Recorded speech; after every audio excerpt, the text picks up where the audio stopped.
Bonjour, c'est Juliette de Chance. Je suis heureuse de vous retrouver pour ce nouvel épisode. Je donne aujourd'hui le micro à une ou un coach de la communauté Chance pour explorer ensemble une notion de coaching, pour vous aider à prendre conscience de vos mécanismes, de vos blocages ou encore de vos croyances limitantes. C'est ce que nous faisons chaque jour avec les personnes que nous accompagnons dans le parcours Chance. Nous souhaitons aussi aujourd'hui le partager avec vous. Vous écoutez « Et sinon, le boulot ça va ?» Le podcast pour vous aider à répondre un grand oui à cette question.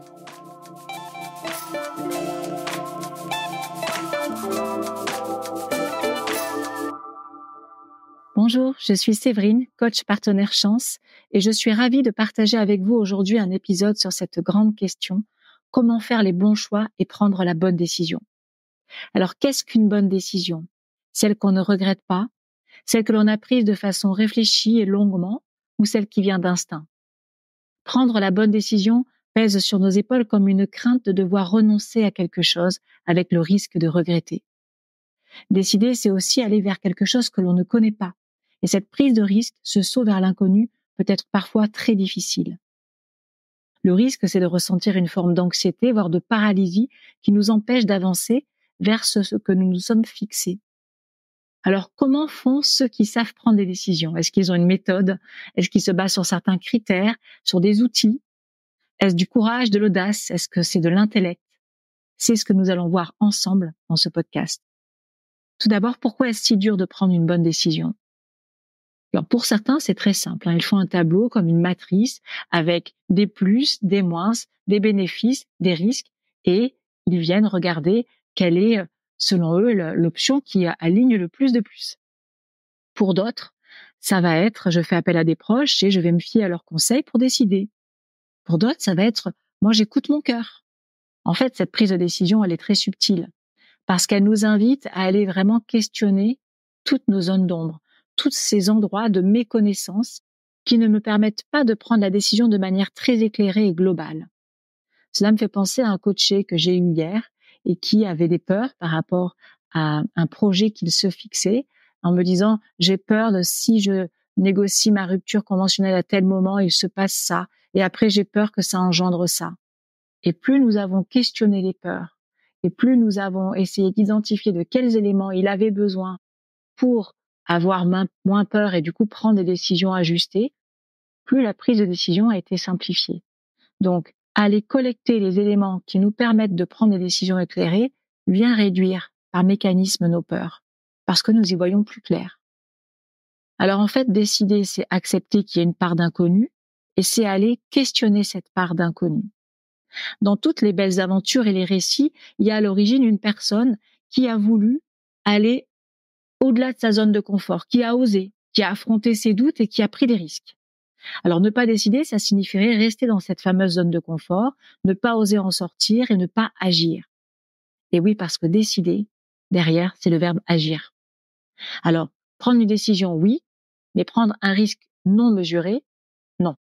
Mesurer le risque, l'assumer, c'est ça, décider.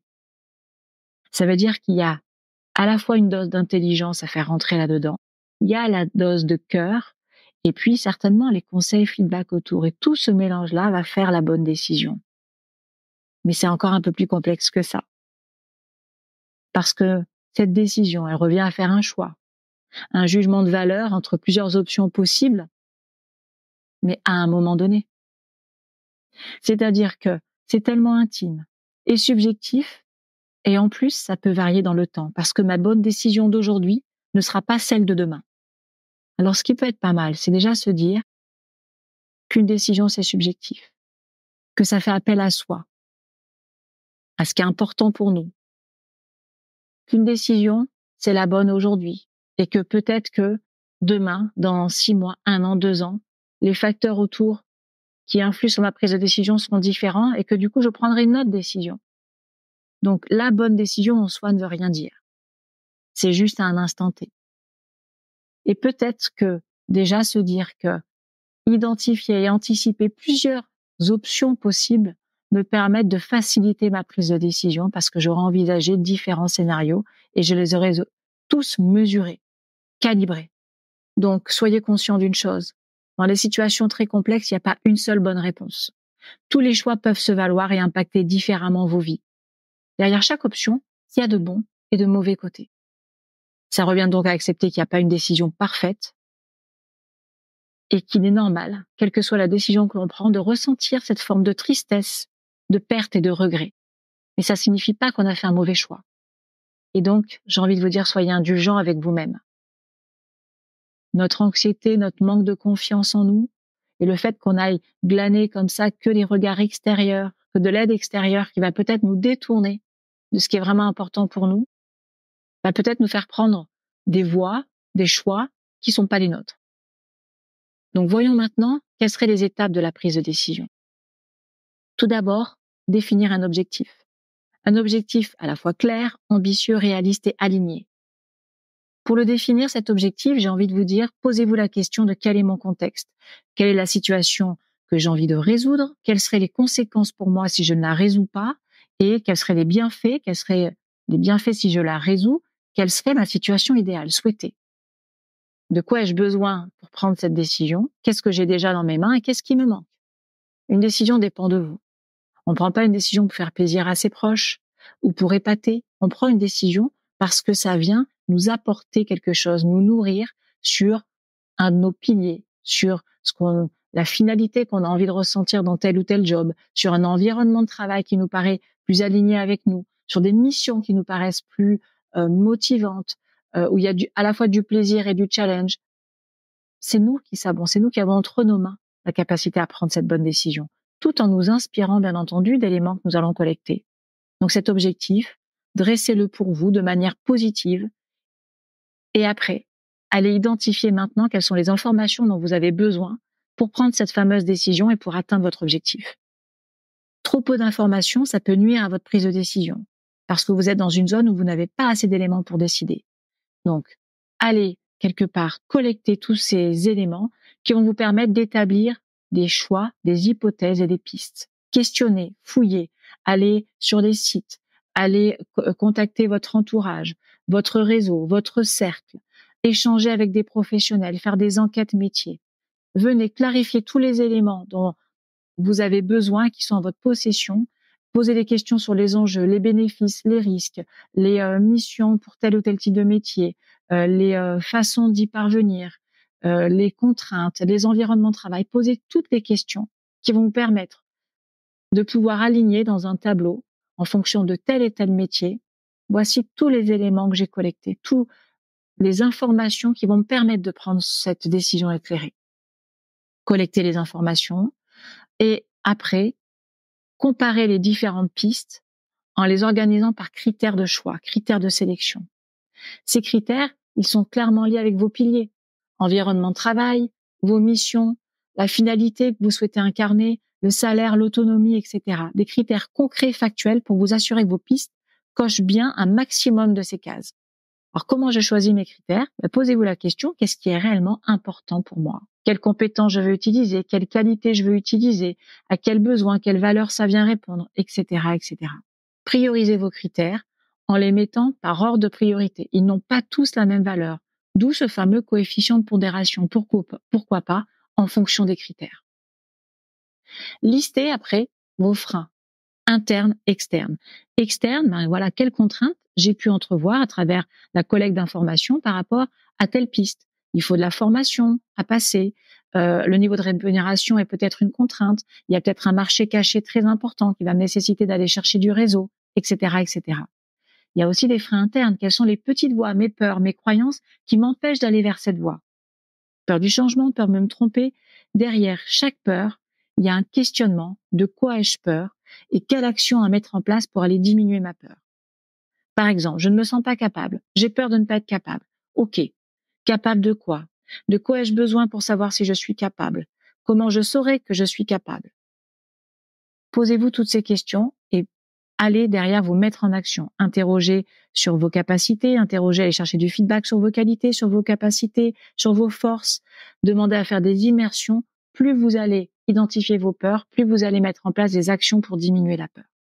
Une fois tout cela terminé, là, l'examen comme ça de vos freins internes et externes, laissez poser. Reprenez après votre liste d'options enrichie de ces freins Et regardez avec plus de clairvoyance et posez-vous la question, parmi ces différentes options, laquelle m'attire le plus? Laquelle est plutôt de l'ordre d'un idéal? Laquelle me paraît pas mal, envisageable? Laquelle me paraît à la fois et réaliste et ambitieuse? Et puis, en fonction de la priorité de vos choix, option 1, 2, 3, je vous invite maintenant à visualiser ces choix pour mieux choisir. La visualisation, c'est un outil génial et très puissant de la PNL. Un outil qui vous permet de faire comme si. Alors là, par exemple, prenez votre choix numéro 1. Je veux être thérapeute. OK. Vous allez fermer vos yeux et vous allez vous imaginer comme si vous passiez votre nouvelle vie de thérapeute sur un écran de cinéma et vous voyez le film défiler. Vous êtes thérapeute. Vous recevez quel type de client? Dans quel type de bureau? Est-ce que vous vous déplacez? Sur quel type de sujet vous accompagnez les gens? Mettez-vous comme si vous étiez thérapeute et ressentez, écoutez-vous, regardez-vous comme si vous pouviez voir votre visage en train d'accueillir ces gens. Faites comme si et laissez votre corps, votre cœur parler. Notez aussi les endroits de dissonance, les endroits où c'est fluide. Donc quand vous êtes à cet endroit de la visualisation et que vous avez tout ça très clair dans l'écran, rembobinez le film et maintenant dites-vous, OK, pour pouvoir vivre tout ça, ce moment de je suis thérapeute, de quoi j'ai eu besoin? Quelles étapes? Et là, venez, pareil, en déroulant le film étape par étape. Bah oui, j'ai été contacter des thérapeutes. J'ai été me renseigner sur les possibilités d'accéder à ce métier, quelle formation, etc. J'ai peut-être fait une immersion. Voilà, voyez les étapes qui vous amènent à ce scénario final. Et là aussi, voyez comment votre corps réagit. Vous allez faire cette visualisation pour chacune de vos pistes, en faisant à chaque fois ce qu'on appelle des états séparateurs, des espèces d'écrans blancs, pour ne pas venir se superposer les pistes les unes sur les autres, quitte à laisser un jour ou deux entre chaque visualisation. Et à chaque fois, notez-vous quelque part comment votre corps réagit, les émotions ressenties, les sensations, qu'est-ce que vous a enseigné cette visualisation. À la fin, prenez le temps de regarder vos options avec cet œil nouveau et repriorisez vos pistes. Enfin, maintenant que vous avez votre classement, mettez-vous en action sur la piste numéro 1. Faites des petits pas. C'est progressif. Commencez par ce qui est facile. Par contre, agissez dès maintenant. L'action a cette magie qui vous motive et vous stimule et va entraîner une dynamique positive et surtout la confiance en soi. Donc, adoptez cette attitude positive, proactive, faites pas à pas et dites-vous que quoi qu'il arrive, vous pouvez réajuster et qu'aussi, vous avez des options B, C, D. Donc, dédramatisez le choix, allez au bout de votre option 1, observez ce qui se passe, réajustez, autorisez-vous et ajustez-vous avec souplesse. Vous l'aurez compris. En fait, prendre la bonne décision en soi ne veut rien dire. Ce qui est intéressant, c'est le cheminement en fonction du moment, de vos besoins que cette décision viendra nourrir, de la valeur que vous donnez à cette décision. Tout cela est très subjectif. Donc, dans tous les cas, retenez qu'une décision n'est bonne qu'a posteriori, une fois que vous avez essayé, que vous avez tenté. Et on ne peut sur le moment que prendre la meilleure décision possible. Alors faites-vous confiance.